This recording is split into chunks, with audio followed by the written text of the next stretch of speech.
We're here today with Rod Bathgate, who's well known to myself, Mark Widdup, Cooksville Gallery's director.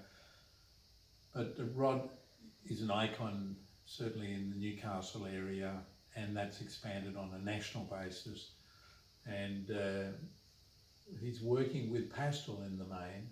But Rod, what is the commitment as a professional artist, somebody like yourself who's been working for decades? People looking at your work often marvel at it, but then they don't have any insight as to the commitment, the time, the experimentation. Can you give us a bit of a feel as to how long it took you to develop that confidence, and what was the processes over time for you? It hasn't been a particularly difficult process to get into. I always had an interest in chalks.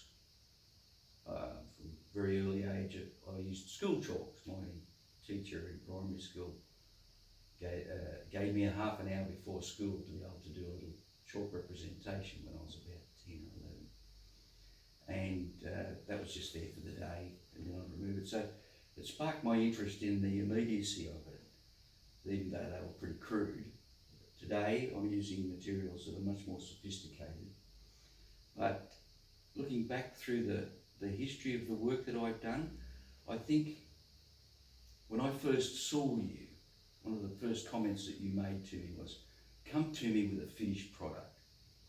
And I think that probably spoke a lot about where I should head. I'd already been involved in oils and acrylics over the years. I actually started out as a colour field painter, abstract expressionism, and then I moved into photorealism through the late 70s through art school.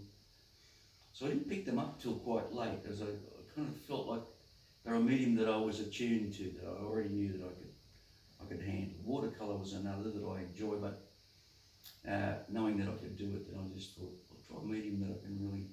And then the next step was to find edge to edge, the way that oil paints can work edge to edge. So none of the cross-hatching that you might get with Degas or Renoir. That the idea was to pull the colours together as tightly as possible. That was the first reason. The other one was that oils had already captured that market.